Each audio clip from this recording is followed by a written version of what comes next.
Explanation की शुरुआत करने से पहले मैं आपको बता दूं कि ये एक डॉक्यूमेंट्री मूवी है जिसे डिस्कवरी प्लस चैनल पर दिखाया गया था। इस मूवी में हम रॉबर्ट नाम के श्रापित गुड़िया की सच्ची घटना के बारे में जानेंगे, जिसकी शुरुआत में हमें रॉबर्ट गुड़िया के बारे में बताया जाता है, जो दुनिया की सबसे श्रापित गुड़िया मानी जाती है, जिसे फ्लोरिडा के की वेस्ट में बने एक म्यूजियम के अंदर रखा गया है। हजारों लोग उस गुड़िया को देखने रोज आते हैं, जिनमें से कुछ के साथ बुरी घटना भी होने लगती थी। साथ ही रॉबर्ट गुड़िया से मिलने के कुछ नियम है, अगर आप उससे मिलने जाए तो आप उसकी बुराई नहीं कर सकते। वहीं उसे जिस कांच में रखा गया है उस कांच को बिना रॉबर्ट से पूछे छू नहीं सकते, और गुड़िया के उसकी अनुमति के बगैर फोटो भी नहीं ले सकते। और आखिर में जाते समय गुड़िया को देखकर उसे गुड बाय कहना भी जरूरी है। अगर आपने सारे नियमों का पालन नहीं किया तो रॉबर्ट आपको श्राप दे देगा, जिससे आपके साथ बुरी चीजें होना शुरू हो जाएगी, यहाँ तक कि आपकी मृत्यु भी हो सकती है। अब हम डेविड नाम के ऑथर का इंटरव्यू देखते हैं, जिसने रॉबर्ट द डॉल नाम की किताब लिखी है। वो हमें बताता है कि रॉबर्ट गुड़िया को मिनी और थॉमस नाम के कपल ने 1905 के समय में अपने बेटे रॉबर्ट यूजीन को जन्मदिन के उपहार के तौर पर दिया था, जिसे पाकर रॉबर्ट बहुत ही ज्यादा खुश हो गया। लेकिन उसके माता पिता को जरा भी खबर नहीं थी कि ये गुड़िया उनके जीवन में कितनी बड़ी मुसीबत लाने वाली है, क्योंकि रॉबर्ट ने जब पहली बार उस गुड़िया को देखा तो मानो उस गुड़िया ने उसे पोजेस कर लिया हो, जिससे कि वो उसके ही वश में हो गया हो। जहाँ फिर उसके माता पिता ने उसे और भी उपहार खोलने के लिए कहा, लेकिन वो बिना कुछ कहे गुड़िया को लेकर वहाँ से चला गया। और फिर जैसे जैसे दिन बीतता गया रॉबर्ट ने सारी चीजें छोड़ दी। उसके लिए उसकी दुनिया बस वो गुड़िया ही बन गई थी, जिसने गुड़िया का नाम भी रॉबर्ट रख दिया और अपना नाम यूजीन कर लिया। शुरुआत में तो मिनी ने इस बात पर इतना ध्यान नहीं दिया, क्योंकि जब मन भर जाएगा तो रॉबर्ट गुड़िया को छोड़ देगा। लेकिन ऐसा बिल्कुल भी नहीं हुआ, क्योंकि गुड़िया ने रॉबर्ट को पूरी तरह से अपने नियंत्रण में कर लिया। साथ ही वो उससे बातें भी करता था। पर जब मिनी ये देखने रॉबर्ट के पास आती तो वो गुड़िया एकदम शांत हो जाती, मानो वो कोई साधारण गुड़िया हो। हाँ, बॉनी नाम की फीमेल अपने साथ हुई घटना हमें बताती है कि एक बार मैं अपने खास कैमरा से रॉबर्ट की वीडियो लेने गई, पर मैं ये देखकर एकदम दंग रह गई कि उस कैमरा ने गुड़िया का भी ऑरा रिकॉर्ड कर लिया, जबकि ऑरा सिर्फ जीवित चीजों का ही होता है। तब मेरा कैमरा देखकर एक आदमी उस गुड़िया का मजाक उड़ाने लगा, जिस वजह से गुड़िया ने मुझे श्राप दे दिया, क्योंकि अगर मैं कैमरा नहीं ले जाती तो वो आदमी गुड़िया का मजाक नहीं उड़ाता। और अब रॉबर्ट के श्राप के कारण मेरा सब कुछ बर्बाद हो गया। मेरी नौकरी तक चली गई, माता पिता कार दुर्घटना में मारे गए। इसलिए जब मैंने गुड़िया के सामने आकर उससे माफी मांगी, तब जाकर धीरे धीरे चीजें ठीक होने लगी। अब अगले सीन में हम 1905 में मिनी को देखते हैं, जिसे रॉबर्ट के कमरे में किसी और के भी होने का आभास होता है। इसलिए वो तुरंत उस कमरे में जाती है जहाँ रॉबर्ट उसे गुड़िया के साथ होता है। मिनी रॉबर्ट से सवाल करती है कि तुम यहाँ किसके साथ खेल रहे थे, जिस पर वो जवाब देता है कि मैं रॉबर्ट के साथ ही खेल रहा था, वो मुझसे बात भी कर सकता है। जो जानकर मिनी को गुस्सा आ जाता है कि रॉबर्ट इस गुड़िया के चक्कर में पागल हो गया है, इसलिए वो गुस्से में गुड़िया को उठाकर अलमारी में बंद कर देती है। लेकिन रात को जब घर में काम करने वाला आदमी उस अलमारी के पास आता है तो उसे अलमारी खुली हुई दिखाई देती है, और तभी उसके सामने से गुड़िया चलते हुए दीवार के पीछे छिप जाता है, जो देख कर उस आदमी के पसीने छूटने लगते हैं। अब एक पैरानॉर्मल एक्सपर्ट जेफ हमें इंटरव्यू देते हुए बताता है कि रॉबर्ट गुड़िया देखते देखते काफी ज्यादा मशहूर हो गई, जिस वजह से हजारों लोग उसे देखने आते हैं। लेकिन जितनी लोगों की तादाद होती थी उनसे कहीं ज्यादा वहाँ पत्र आते थे, जिसमें रॉबर्ट से माफी और उसके श्राप के कारण होने वाले नुकसान के बारे में लिखा होता था। अब हम सिंडी नाम की एक साइकिक मीडियम की एक फीमेल को देखते हैं, जिसे पैरानॉर्मल चीजों का काफी ज्ञान है। साथ ही अगर घर में शैतान या कोई बुरी शक्ति हो तो वो उन्हें महसूस भी कर सकती है।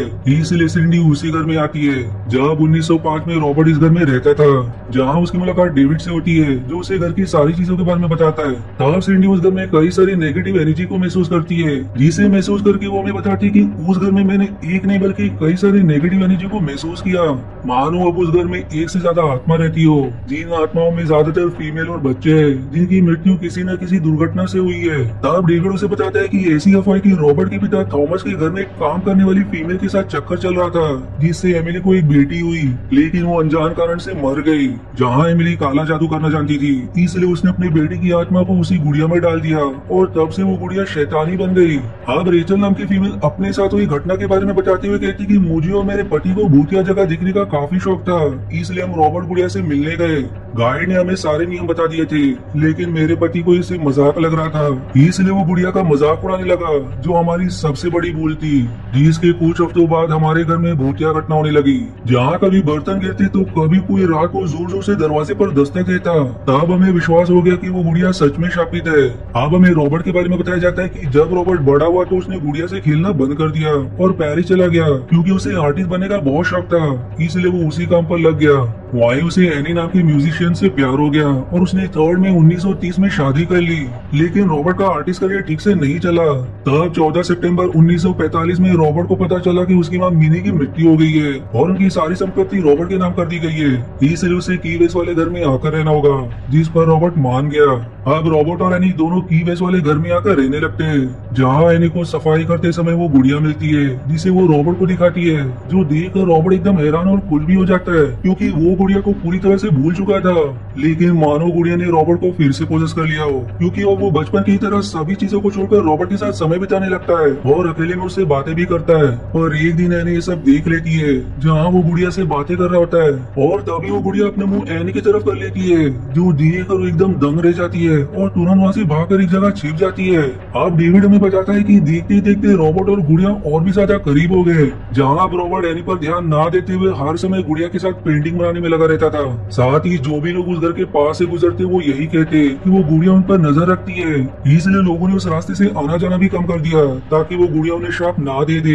हाँ, कुछ दिन बाद रॉबर्ट के घर में उसकी पेंटिंग देखने कुछ लोग आते हैं, तभी उन्हें घर के ऊपर वाले कमरे में किसी के भागने की आवाज सुनाई देती है, जहाँ रॉबर्ट कहता है कि वो कोई बिल्ली है। लेकिन एनी साफ साफ कह देती है कि हमारे पास कोई बिल्ली नहीं है, वो एक गुड़िया है। जो सुनकर वो सभी डर जाते हैं, इसलिए गुस्से में एनी गुड़िया से तंग आकर उसे एक डब्बे में ताला लगाकर बंद कर देती है। लेकिन इससे भी कोई फायदा नहीं होता, क्योंकि अब रात में एनी को अलमारी के अंदर से कुछ आवाजें सुनाई देती है, पर जैसे वो उसे देखने जाती है कोई उसे ही अलमारी के अंदर बंद कर देता है, जिससे वो एकदम घबरा जाती है। और अब रात भर वहीं बंद रहने के बाद जब सुबह रॉबर्ट अलमारी का दरवाजा खोलता है तो एनी उसे चिल्लाते हुए धमकाती है कि आखिर तुमने मुझे अलमारी के अंदर बंद क्यों किया, जिस पर वो कहता है कि मैंने नहीं बल्कि रॉबर्ट ने किया है, जो सुनकर वो दंग रह जाती है। जिसके बाद से एनी और रॉबर्ट के रिश्ते में दरार आने लगती है। लेकिन तब भी रॉबर्ट गुड़िया से अलग नहीं हुआ और समय के साथ उसका दिमागी संतुलन भी बिगड़ गया, जिससे फिर 24 जून 1974 को उसकी मृत्यु हो गई और इसे है ना अकेली हो गई। इसलिए उसने वो घर बेच दिया ये शर्त के साथ कि वो गुड़िया इसी घर में रहेगी, और तब उस घर को उसके पड़ोसी विलियम ने खरीद लिया। लेकिन 5 साल बाद एनी की भी कैंसर से मृत्यु हो गई। डेविड अब में आगे बताता है कि 1976 में विलियम ने वो घर मेटल और बिल नाम के कपल को दे दिया, जो उसी घर में रहने आ गए, जिनकी एक बेटी भी थी। तब उनकी बेटी को एक कमरे में वही गुड़िया दिखाई दी, जो गुड़िया किसी दूसरे बच्चे के तलाश में ही थी, इसलिए उसने बिल की बेटी को अपने वश में कर लिया, जिस वजह से अब वो भी रॉबर्ट की तरह हर समय उसके साथ रहने लगी। लेकिन वो बाकी बच्चों जैसी नहीं थी, क्योंकि जैसे जैसे उसने गुड़िया के शैतानी हरकतों के बारे में जाना वो उससे डरने लगी, इसलिए उस गुड़िया ने उसे परेशान करना शुरू कर दिया, जिस वजह से उसके माता पिता काफी ज्यादा परेशान हो गए। इसलिए गुस्से में आकर बिल ने उस गुड़िया को एक डब्बे में बंद कर दिया। लेकिन ये उसकी सबसे बड़ी भूल थी, क्योंकि उस गुड़िया ने उसे श्राप दे दिया, जिससे अगले दिन उनकी मृत्यु हो गई। अब अपने पति की मृत्यु के बाद मिटल ने उस घर को बेचने का तय किया। लेकिन हैरानी की बात तो ये थी कि वो उस गुड़िया को भी अपने साथ ले गए, और ऐसा कहा जाता है कि उस गुड़िया ने मीटल को भी अपने वश में कर लिया था।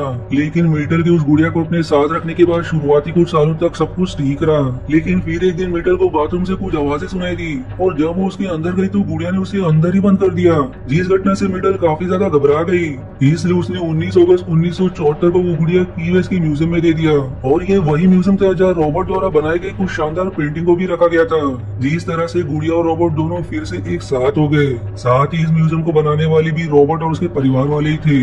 हाँ, गुड़िया के आने के बाद म्यूजियम वालों को समझ नहीं आ रहा था कि आखिर वो इस गुड़िया का क्या करेंगे, इसलिए उन्होंने उसे स्टोरेज रूम में बंद कर दिया। लेकिन इसके कुछ दिनों बाद जब म्यूजियम की पाइपलाइन खराब हुई, तब एक प्लम्बर को पाइप ठीक करने के लिए वहाँ बुलाया गया, और तभी उसे वहाँ किसी के होने का आभास हुआ। इसलिए वो जैसे पीछे मुड़कर देखता थे, उसके पीछे वही गुड़िया खड़ी थी, जिससे वो एकदम घबरा गया और तुरंत जाकर म्यूजियम वालों से शिकायत की कि जब उन्हें मालूम था कि इस म्यूजियम में भूतिया गुड़िया है तो मुझे यहाँ क्यों बुलाया। और यही घटना थी कि इससे आसपास के लोगों को उस गुड़िया के बारे में मालूम पड़ा, और फिर धीरे धीरे लोग उसे देखने आने लगे। इसलिए फिर उसे स्टोरेज रूम से बाहर निकाला गया। लेकिन इससे म्यूजियम में काम करने वालों को परेशानी होने लगी, क्योंकि उन्हें कहीं भी वो गुड़िया दिखाई देने लगी। इसलिए उस गुड़िया को कांच के डब्बे में बंद करके डिस्प्ले पर रख दिया गया। अब ऐसे ही करते करते गुड़िया की भूतिया घटना बढ़ने लगी। काम करने वालों को जमीन पर गुड़िया के पैरों के निशान दिखाई देते, साथ ही गुड़िया के पैर में मिट्टी भी लगी होती, जो ये साबित करती कि उस गुड़िया को कैद में नहीं रखा जा सकता। अब डैन नाम का आदमी अपना इंटरव्यू देते हुए कहता है कि मैं एक ऐसा इंसान था जिसे भूतिया चीजों में जरा भी विश्वास नहीं था, और जो भी चीजों को करने के लिए मना किया जाता मैं वही करता।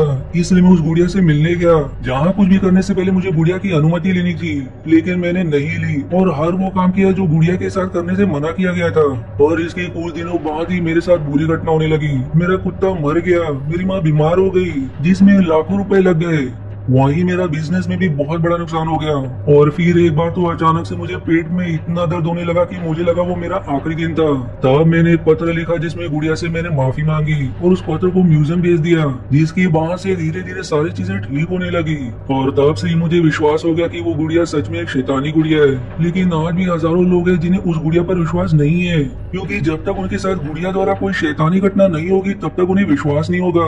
अब डेविड हमें अपने साथ हुई घटना के बारे में बताता है कि मैंने जब अपनी किताब लिखना शुरू किया तो उसकी कॉपी मैंने 4 हार्ड ड्राइव में सेव रखी थी, लेकिन फिर एक एक करके चारों खराब हो गई। पर सिर्फ इतना ही काफी नहीं था, क्योंकि एक रात जब मैं सो रहा था तभी किसी अनजान शक्ति ने मुझे हवा में उड़ाकर जमीन पर पटक दिया। लेकिन इससे भी मैंने हार नहीं माना और जैसे तैसे अपनी किताब को पूरा किया। फिर सिंडी हमें बताती कि वो गुड़िया हमेशा से शैतानी नहीं थी, उसके अंदर किसी शैतान को डाला गया है और समय के साथ वो गुड़िया इतनी शक्तिशाली हो गई कि वो आसपास भटकती आत्माओं को अपने अंदर समा लेती है। वो गुड़िया बस ये चाहती कि अगर आप उसकी इज्जत करोगे तो आपको इज्जत मिलेगी, वरना पछताना पड़ेगा। और यही बात है कि इस गुड़िया को दुनिया की सबसे ज्यादा भूतिया और प्रसिद्ध गुड़िया बनाती है, जिसके बाद इस गुड़िया की डॉक्यूमेंट्री वीडियो यही समाप्त हो जाती है। आप वीडियो एंड करने से पहले दोस्तों आपसे एक छोटी विनती है, मैं मेरा पूरा मेहनत करता हूँ एक वीडियो बनाने में, इसलिए अगर आपको मेरी वीडियो जरा भी पसंद आती तो एक छोटा मदद जरूर करें, वीडियो को लाइक और कमेंट करना ना भूले, इससे मुझे बहुत मदद मिलती है। मिलते हैं अगले एंटरटेनिंग वीडियो में, तब तक के लिए धन्यवाद दोस्तों। आशा है आपको मेरी एक्सप्लेनेशन पसंद आई, यदि हाँ तो प्लीज वीडियो को लाइक करना और चैनल को सब्सक्राइब करके सपोर्ट करना ना भूलें। मिलते हैं अगली एक्सप्लेनेशन वीडियो में, तब तक के लिए धन्यवाद दोस्तों।